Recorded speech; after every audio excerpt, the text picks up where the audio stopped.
Martin Romualdez nakipagsabuatan umano sa mga komunista.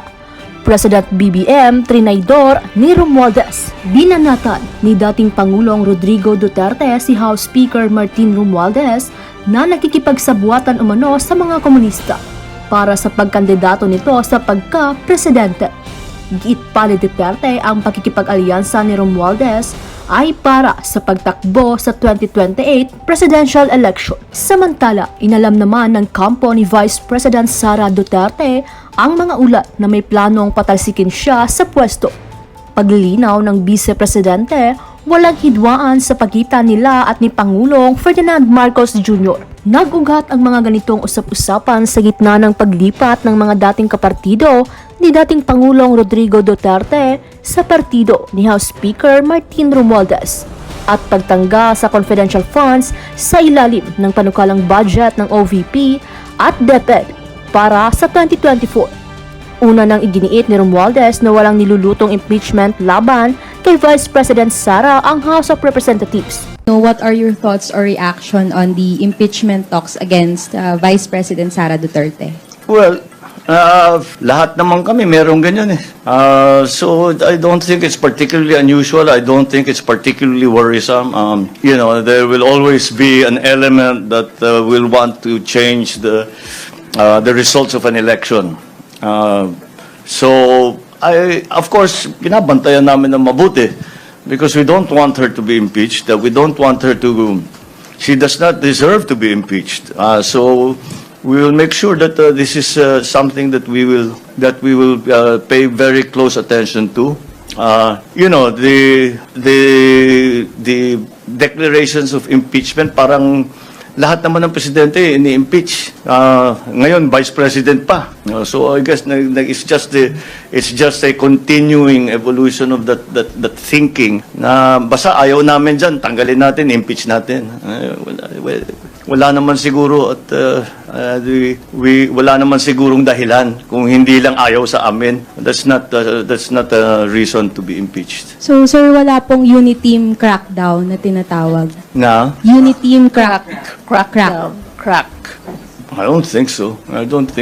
Mas tumitibay nga eh. Dumadami yung pumupunta sa lakas, dumadami yung pupunta sa PFP. We are consolidating the Uniteam. It's actually become bigger and stronger than it was before. So, ayan, wishful thinking. These are the same people that talk about impeachment. They are also the same people that, wala na, nagbaklas-baklas na yung Uniteam. Hindi, totoo yun. Tignan na lang ninyo mga political developments in the past few months. Sir, last na, how's your relationship with her po? With Sara? How's your relationship? Excellent. We on a professional level, I have nothing but good things to say about the work that she has done in the Department of Education. On a very personal level, we get along very well because you cannot campaign for how many months was that? We were campaigning together without getting to know each other very well, and it turns out that we are very different in many ways, and we're very similar in many ways. But that makes for a good friendship. Tama ba ang isang Justice Secretary ay pumasok sa kupol ng drug lord na mag-isa? At dapat ba maki-appeal sa mga security aid mo kahit lusot siya sa drug cases niya, pangit pa rin ang imahen niya sa taong bayan? That's actually a good observation. Sabi ni Sir Francis, 5 years din inabot nung huling kaso, mahabang panahon para magbago ang isipan. Ang ganda ng name nito. Ilred says, I just hope this is not a precursor or unrelated to a possibility of ICC investigating the PH for the previous admin's alleged EJK. Right now, nothing surprises me anymore. Sabi ni Ma'am Annie, malabo na mag-guilty verdict yan. Naka-bail na parang sinabi na walang kaso. Yun nga yung sinasabi natin. For those na kunwari sinasalo pa at pinapalabas pa na unwarranted yung galit ng taong bayan, the judge already made a decision that evidence of guilt is not strong. So this requires the prosecution to present additional evidence. If no additional evidence is presented, then that determination of the judge will stand, which is why the possibility of an acquittal is big, it's real, and it looms in the horizon. Hindi ba pwede maging evidence yung pag-amin niya na may affair siya sa driver niya para ma-disbar siya? Yes po, that can be that can be used as evidence in a disciplinary case. Bakit hanggang ngayon wala pa rin disbarment case? Kasi hindi nyo fina-file. Any person can file it, by the way. And yes, it should be filed. Ang nakakainis ay kahit di naman tayo bulag sa mga nangyayari sa paligid, pero parang wala tayong magawa. At pakapala na lang talaga ng muka ng mga nagawa na kabulustugan sa pamahalaan. Naintindihan ko po ang galit nyo. Kasi nga sa sistema natin, the only way na mapapalitan natin ang liderato kumbaga mabilisan. The most efficient way is to vote for different leaders next time. That's how the system works. There are other means, pero they're not exactly the type that we can easily propose to the public. Diba? Sabi ni Ma'am Ana, ginagago na naman ng mga tao. Alam mo, I understand yung galit eh.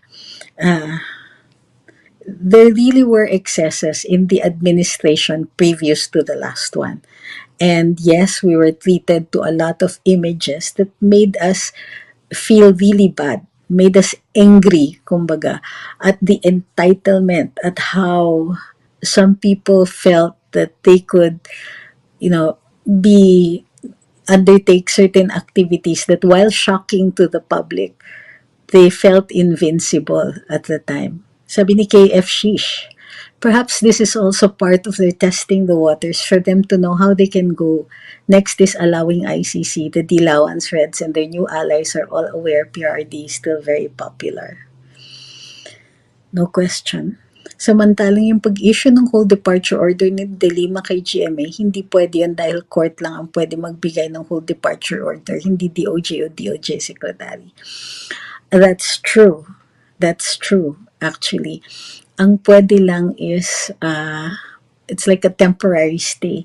Kumbaga, titigil ka doon sa immigrations and they can hold you for questioning but not prevent you from leaving noon. Although meron ding orders noon kasi si Senator De Lima din, Secretary De Lima lang ang nag-issue ng order. So tama ka rin doon.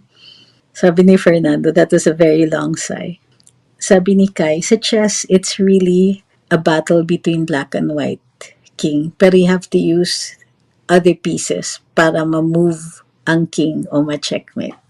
That's an excellent analogy. I like that. It's very interesting. Sabi ni CR, if Smartmatic qualifies in the next elections, panalo na ang nagbayad. Goodbye democracy. I think that if people are smart, it won't be Smartmatic, but it will be Smartmatic-like or Smartmatic-like, whichever.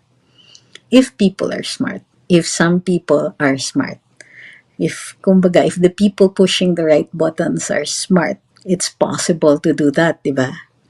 Sabi ni Ma'am Christina, paano po ba makakausad ang diskusyon para magkaroon ng charter change? Ang hirap po kasi umusad ng Pilipinas kung hindi po talaga mapapalitan o ma-improve man lang ang ating saligang batas. Opinion ko lang po ito.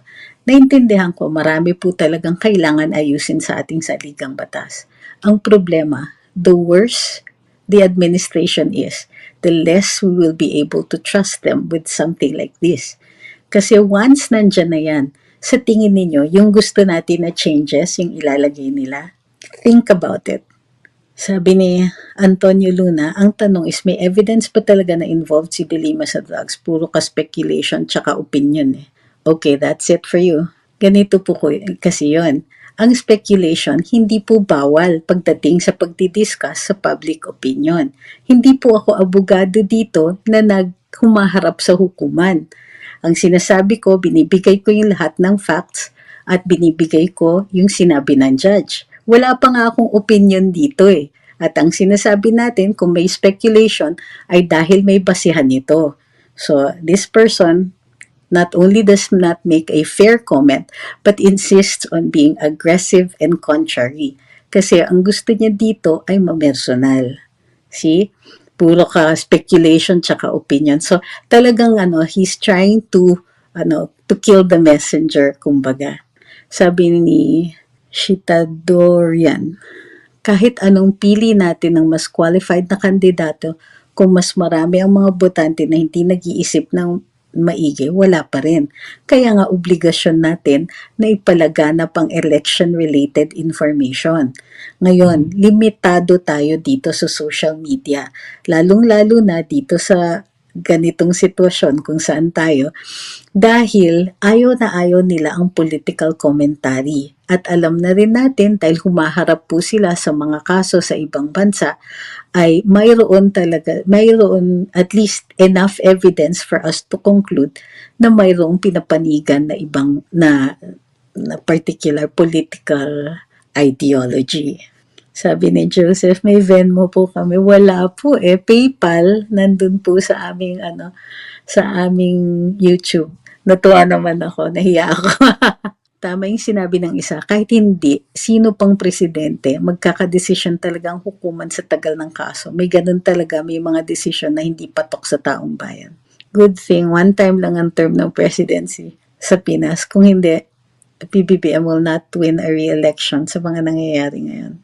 Sabi ni Reg Adams, pugna non finita est, the battle is not over. Case is still ongoing. Let's just hope justice will prevail. Ma'am, hope is not a strategy. So, kahit sabihin niyo pa, it's not over until it's over. The judge already issued a decision saying evidence of guilt is not strong, which is why we also said the prosecution now has the burden of adding to that evidence.